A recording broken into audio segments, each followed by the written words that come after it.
জান্নাতীরা জান্নাতে বড় বড় অট্টালিকায় বসবাস করবে। তা হবে একাধিক কক্ষ বিশিষ্ট ও বহুতল। তা হবে সুখের বাসা ও সৌন্দর্যময়। মহান আল্লাহ তাআলা বলেন, অর্থাৎ আল্লাহ বিশ্বাসী পুরুষ ও বিশ্বাসী নারীদেরকে এমন উদ্যানসমূহের প্রতিশ্রুতি দিয়ে রেখেছেন যেগুলোর নিম্নদেশে বইতে থাকবে নদীমালা। সেখানে তারা অনন্তকাল থাকবে। আরও প্রতিশ্রুতি দিয়েছেন চিরস্থায়ী উদ্যানসমূহে, জান্নাতে আদ, পবিত্র বাসস্থানসমূহের। আর আল্লাহর সন্তুষ্টি হচ্ছে সর্বাপেক্ষা বড় নিয়ামত। এটাই হচ্ছে অতি বড় সফলতা। সূরা তাওবা আয়াত ৭২।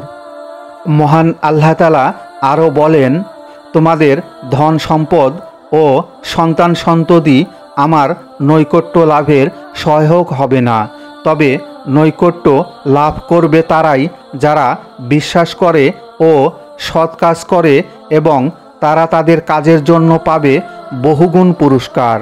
আর তারা কক্ষসমূহে নিরাপদে বসবাস করবে। সূরা সাবা আয়াত ৩৭। মহান আল্লাহ তাআলা আরও বলেন, তাদেরকে ধৈর্যাবলম্বের প্রতিদান স্বরূপ বেহেশতের কক্ষ দেওয়া হবে এবং তাদেরকে সেখানে অভিবাদন ও সালাম সহকারে অভ্যর্থনা জানানো হবে। সূরা ফুরকান আয়াত ৭৫। মহান আল্লাহ তাআলা বলেন, তবে যারা তাদের প্রতিপালককে ভয় করে তাদের জন্য বহুতল বিশিষ্ট নির্মিত প্রাসাদ রয়েছে, যার নিম্নদেশে নদীমালা প্রবাহিত। এটি আল্লাহর প্রতিশ্রুতি। আল্লাহ প্রতিশ্রুতি ভঙ্গ করেন না। সূরা জুমার আয়াত ২০। মহান আল্লাহ তাআলা বলেন, তবে যারা তাদের প্রতিপালককে ভয় করে তাদের জন্য বহুতল বিশিষ্ট নির্মিত প্রাসাদ রয়েছে, যার নিম্নদেশে নদীমালা প্রবাহিত। এটি আল্লাহর প্রতিশ্রুতি। আল্লাহ প্রতিশ্রুতি ভঙ্গ করেন না। সূরা জুমার আয়াত ২০। জান্নাতে এমন কক্ষ থাকবে যা স্বচ্ছ স্ফটিক নির্মিত। মহানবী সাল্লাল্লাহু আলাইহি ওয়াসাল্লাম বলেন, জান্নাতের মধ্যে এমন কক্ষ আছে যার বাহিরের অংশ ভিতর থেকে এবং ভিতরের অংশ বাহির থেকে দেখা যায়। তা শুনে আবু মালেক আশারি রাদিয়াল্লাহু তাআলা আনহু বললেন, সে কক্ষ কার জন্য হবে হে আল্লাহর রাসূল? তিনি বললেন, যে ব্যক্তি উত্তম কথা বলে, অন্ন দান করে ও লোকেরা যখন ঘুমিয়ে থাকে তখন নামাজে রত হয়, তার জন্য। তাবারানী হাকিম সহিহ তারগিব ৬১১।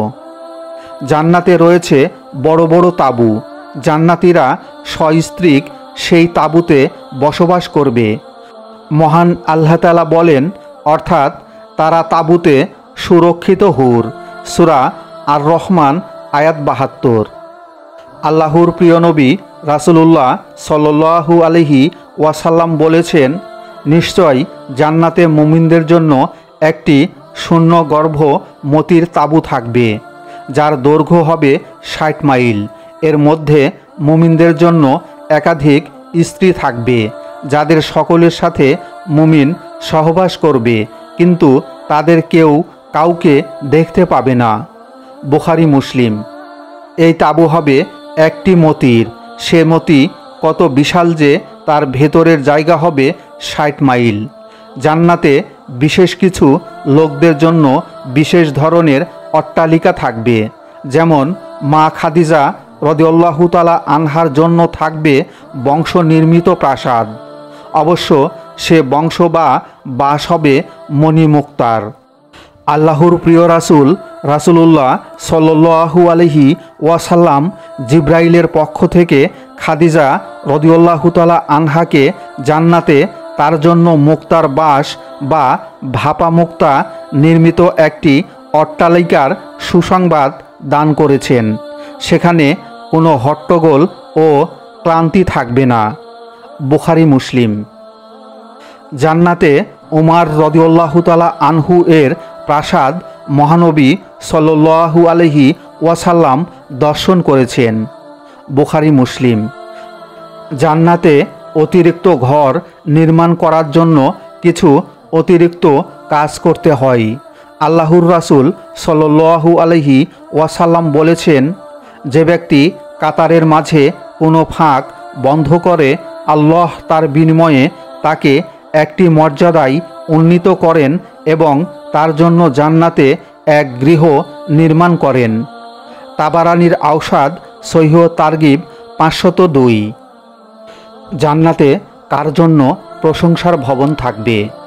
রাসূলুল্লাহ সাল্লাল্লাহু আলাইহি ওয়াসাল্লাম বলেন, যখন কোনো বান্দার সন্তান মারা যায় তখন মহান আল্লাহ তাআলা স্বীয় ফেরেশতাদেরকে বলেন, তোমরা আমার বান্দার সন্তানের জীবন হরণ করেছ কি? তারা বলেন, হ্যাঁ। তিনি বলেন, তোমরা তার হৃদয়ের ফলকে হনন করেছ কি? তারা বলেন, হ্যাঁ। তিনি বলেন, সে সময় আমার বান্দা কি বলেছে?